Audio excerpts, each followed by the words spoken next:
प्रिय विद्यार्थियों और सभी मित्रों, आप सभी का स्वागत है उमा लिटरेचर एकेडमी में।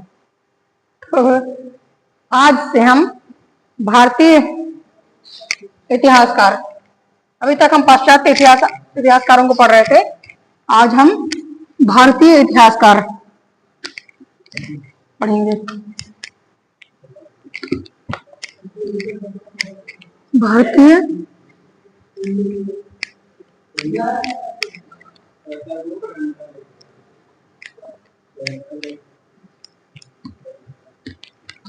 इतिहास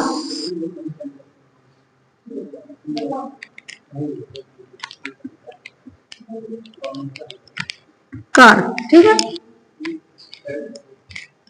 अभी तक हमने बहुत सारे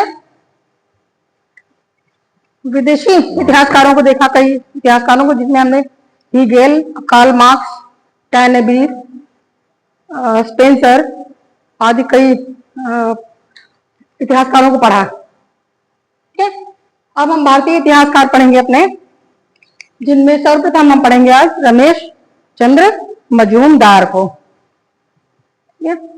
रमेश चंद्र मजूमदार का जन्म 1888 ईस्वी में हुआ था। उनका विद्यार्थी जीवन बड़ा ही प्रखर था, अर्थात वो विद्यार्थी जीवन से ही पढ़ने लिखने में बहुत ही तेज थे। उन्होंने कलकत्ता विश्वविद्यालय से एमए और पीएचडी की उपाधि प्राप्त की थी। ठीक है, वे कलकत्ता विश्वविद्यालय में इतिहास के प्रोफेसर और ढाका विश्वविद्यालय के उपकुलपति थे।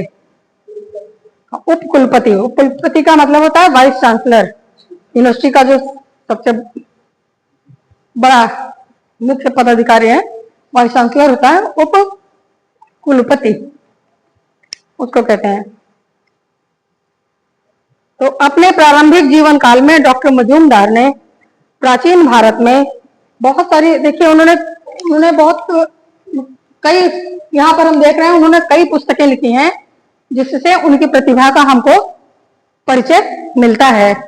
उन्होंने वास्तव में, ये देखिए, ये पहली पुस्तक है उनकी, corporate life in ancient India, इसको कहेंगे हिंदी में प्राचीन भारत में सामूहिक जीवन।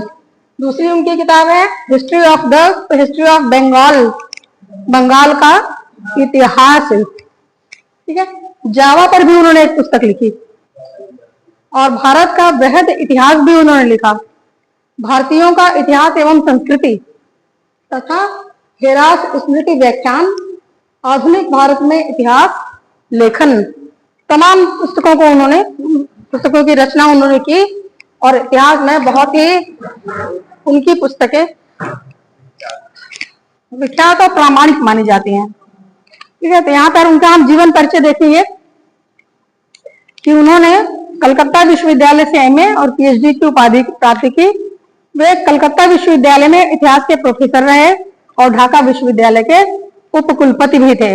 अपने प्रारंभिक जीवन काल में डॉक्टर मजूमदार ने प्राचीन भारत में सामूहिक जीवन, corporate life in ancient India, Bengal का इतिहास, हिस्ट्री ऑफ बंगाल और जावा पर पुस्तक लिखी। स्टार्टिंग में उन्होंने ये 3 पुस्तकें लिखी। इसके पश्चात उन्होंने प्रोफेसर राय चौधरी, हेमचंद राय चौधरी उनका पूरा नाम है, राय चौधरी और डॉक्टर के दत्त से मिलकर भारत का बृहद इतिहास, advance history of ancient India, Bharat का बृहद इतिहास लिखा। इसमें प्राचीन काल से आधुनिक काल तक का इतिहास लिखा गया है। यह एक अत्यंत ही प्रामाणिक पाठ्य पुस्तक के रूप में समादृत हो चुकी है। ये जो पुस्तक है भारत का बृहद इतिहास के सभी छात्रों के लिए बहुत ही उपयोगी पुस्तक है और इसको बराबर सम्मान मिल चुका है भारत में। यह एक अत्यंत ही प्रामाणिक पाठ्य पुस्तक के रूप में समादृत, मतलब उसका आदर सहित उसका प्रचार हुआ कह लीजिए, क्योंकि बहुत सारे लोगों द्वारा ये पढ़ी जा रही है पाठ्य पुस्तकों के रूप में। डॉक्टर मजूमदार भारतीय विद्या भवन के साथ रहे हैं। ठीक है, भारतीय विद्या भवन के साथ रहे हैं और इसके तत्वावधान में, इसके तत्वावधान में पहले सुन लीजिए, भारतीय विद्या भवन के तत्वावधान में उन्होंने भारत के इतिहास की 11 जिल्दों का संपादन किया है। 11 जिल्दों का संपादन उन्होंने किया है, ठीक है। और हाँ, 11 जिल्दों का उन्होंने संपादन किया, जिसकी इस पुस्तक का नाम भारतीयों का इतिहास और संस्कृति है, जो मैंने लिख रखा है बोर्ड पर। इस पुस्तक का नाम भारतीयों का इतिहास और संस्कृति है, history and culture of the Indian peoples के नाम से है ये पुस्तक। उन्होंने भारतीय स्वतंत्रता संग्राम पर भी लिखा है और 1857 ईस्वी के विद्रोह की व्याख्या नए ढंग से की है। हमारे यहाँ भारत का प्रथम स्वतंत्रता संग्राम 1857 ईस्वी के नाम से जाना जाता है और इसकी बहुत सी व्याख्याएं हुई हैं। हर इतिहासकार अपने ढंग से अलग अलग इसकी व्याख्या करता है और लिखता है। जहां पर अंग्रेजों ने इसे गदर कहा, भीड़ कहा, वहां पर भारतीय इतिहासकारों ने इसे राष्ट्र का प्रथम स्वतंत्रता संग्राम की संज्ञा दी हुई है। और डॉक्टर मजूमदार ने इस विद्रोह की व्याख्या ही नए ढंग से कर डाली। डॉक्टर मजूमदार ने इतिहास पर अपना विचार हेरास स्मृति व्याख्यान में व्यक्त किया है, ठीक है। हेरास स्मृति व्याख्यान ऊपर देखिए लिखा हुआ है, में व्यक्त किया है उसने। उन्होंने इन विचारों को आधुनिक भारत में इतिहास लेखन नामक पुस्तक में प्रकाशित किया गया है। जो हेरास स्मृति व्याख्यान माला थी, उन सभी को एक पुस्तक का रूप दिया गया और उसका नाम रखा गया आधुनिक भारत में इतिहास लेखन, ठीक है। हिस्टोरियोग्राफी ऑफ एंशिएंट इंडिया नामक पुस्तक में प्रकाशित किया गया है। इसमें डॉक्टर मजूमदार ने भारत में इतिहास लेखन पर प्रकाश डाला है। पुस्तक में उन्होंने उस पर प्रकाश डाला है कि भारत में इतिहास लेखन कब कब और कैसे कैसे हुआ, इन सब बातों को उन्होंने प्रकाश डाला। इसके अतिरिक्त इतिहास लेखन कला पर, इतिहास लेखन भी एक कला है, उन्होंने कहा, तो इस कला पर उन्होंने अपना विचार भी प्रकट किया है। उनका विचार है, उन्होंने इस पर क्या कहा है कि राष्ट्रीय इतिहास में तथ्यों का सही विवरण, जब राष्ट्रीय इतिहास लिखा जाता है तो उसमें तथ्यों का सही विवरण और व्याख्या आवश्यक है। यानी तथ्यों को तोड़ मरोड़ कर विवरण इतिहासकार को नहीं देना चाहिए, ठीक है। तो उन्होंने कहा कि तथ्यों का सही विवरण और व्याख्या आवश्यक है। इस संबंध में इतिहासकार को न्यायाधीश के रूप में कार्य करना चाहिए। जैसे एक न्यायाधीश या जज फैसला लेते समय वादी प्रतिवादी दोनों पक्षों को खूब ध्यान से सुनता है और तभी कोई निर्णय लेता है, ताकि किसी भी निर्दोष को सजा ना होने पाए, ऐसे निर्णय लेता है। तो न्यायाधीश का ये कर्तव्य होता है। इसी तरह इतिहासकार का कर्तव्य है कि वह इतिहास में प्राप्त तथ्यों को तोड़े मरोड़े नहीं, बल्कि उनका सटीक अध्ययन करे और उसकी सही व्याख्या करे, ठीक है।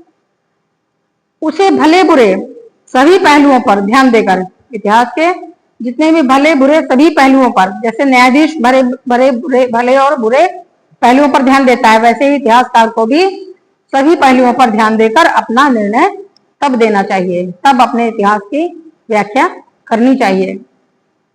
ये उनका विचार है इतिहास लेखन कला पर, इतिहास कैसे लिखना चाहिए, ठीक है। इतिहास के प्रति उनकी सेवाओं के कारण ये भारतीय इतिहास सम्मेलन, इंडियन हिस्ट्री कांग्रेस, भारतीय इतिहास सम्मेलन, अखिल भारतीय प्राच्य सम्मेलन, ऑल इंडिया ओरिएंटल कॉन्फ्रेंस जिसको कहते हैं, इसको हिंदी में कहेंगे अखिल भारतीय प्राच्य सम्मेलन के अध्यक्ष भी निर्वाचित हुए हैं। अर्थात भारतीय इतिहास सम्मेलन और अखिल भारतीय प्राच्य सम्मेलन के अध्यक्ष भी निर्वाचित हुए हैं। यूनेस्को के तत्वावधान में मानव जाति का इतिहास लिखने के लिए, अब यहाँ पे देखिए विश्व में उनका सम्मान हो रहा है। यूनेस्को के तत्वावधान में मानव जाति का इतिहास लिखने के लिए जो अंतरराष्ट्रीय आयोग की स्थापना की गई, एक अंतरराष्ट्रीय आयोग की स्थापना की गई है, उसके ये उपाध्यक्ष नियुक्त किए गए। इसी से हम समझ सकते हैं डॉक्टर रमेश चंद्र मजूमदार कितने महान इतिहासकार थे। उनका जो ब्रेन था, उनका जो इतिहास, उनके मन में जो इतिहासकार बैठा हुआ था, वो कितनी स्पष्ट तरीके से चीजों को देख रहा था, घटनाओं क्रम को और चीजों को देख पाता था, और वो तथ्यों के आधार पर उसकी सही व्याख्या करने में सक्षम थे। तभी उन्हें ये सम्मान मिला कि यूनेस्को के तत्वावधान में उन्होंने पूरे मानव जाति का इतिहास लिखा। लिखने के लिए उनको अंतर्राष्ट्रीय आयोग की एक स्थापना की गई, जिसमें उनको उपाध्यक्ष नियुक्त किया गया। आज यहीं तक इनका जीवन परिचय था। धन्यवाद और बहुत बहुत धन्यवाद।